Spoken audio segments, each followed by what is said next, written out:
Even in terms of politically, we have this idea that in terms of khilafah, in terms of rule, in terms of politics, there can be a perfect situation. Even politically, there is no perfection. Look at after Rasulullah sallallahu alaihi wasallam passed away. Yes, Abu Bakr as-Siddiq radiyallahu anhu assumed the reins of khilafah. But did he do so easily, without any difference of opinion? No. As soon as the Prophet ﷺ passed away, a difference of opinion arose amongst the Sahaba radiyallahu anhum as to who should become the leader. Although it was settled, they overcame that difference, but there was a difference. And then Abu Bakr radiyallahu anhu only ruled for 27 months. And yet in those 27 months, fitna upon fitna raged. Many tribes rose in rebellion. Many some of them renounced Islam, some of them. Others did not renounce religion, but they renounced their loyalty to Abu Bakr radiyallahu anhu. And others, they did not renounce their religion, they continued to be faithful, pray and fast, but they refused to pay him zakah. Because of an interpretation. Their interpretation was that we were only expected to pay zakat to Rasulullah sallallahu alayhi wasallam and not to anyone else. In any case, so these were the fitan that raged in Abu Bakr radiyallahu anhu's short khilafah. And then was the time of Sayyidina Umar ibn Khattab radiyallahu anhu. Yes, he ruled for approximately 10 years, but even in that period, there was famine. There were other problems. And then he was assassinated. He left this world not peacefully, but assassinated. Where was he assassinated? What greater fitna could there have been than the fact that he was assassinated on the sajjad and the musalla of Rasulullah sallallahu alayhi wasallam whilst he was leading the believers in Masjid al-Nabi sallallahu alayhi wasallam in Fajr Salah. After him, Sayyidina Uthman radiyallahu anhu became Khalifa. And there was great turbulence in the later years of his Khilafah. For 6 years, things were relatively settled. But for the latter 6 years, there was great turbulence. It led to rebellion.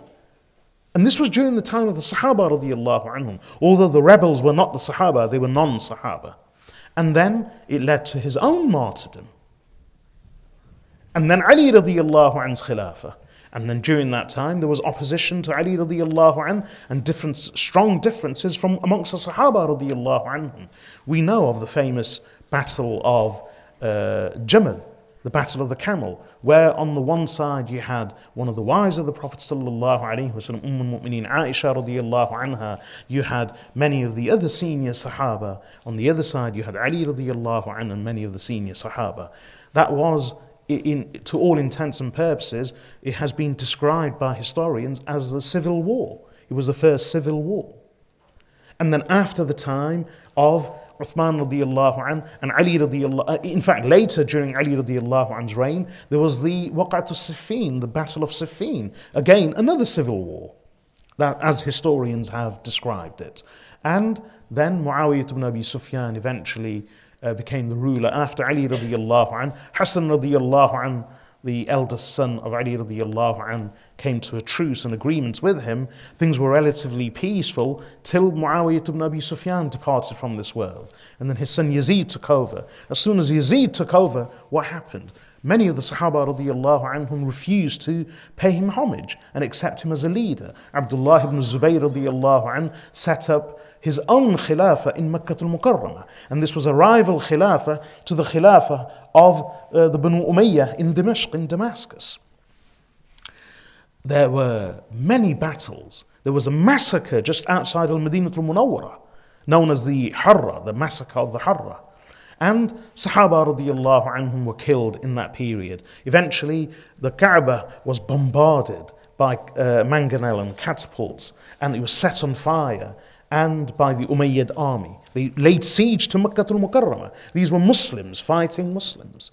In fact, Sahaba radiyallahu anhum were victims. Abdullah ibn Zubayr radiyallahu anhu, whom people gave bay'ah to as a Khalifa, he was eventually, and quite tragically, he was executed and strung up on a gibbet.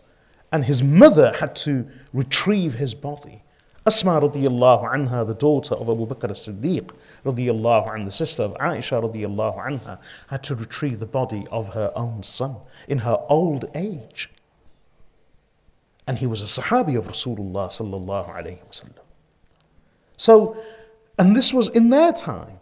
And then after the Banu Umayyah, these fitan, Rasulullah sallallahu alayhi wasallam has foretold that these fitan will come in rapid succession, one after the other, each one more calamitous, each one more darker, each one more dangerous and more threatening than the previous one. And this will never end. So this was in the first 100 years of Islam, during the time of the Sahaba radiyallahu anhum.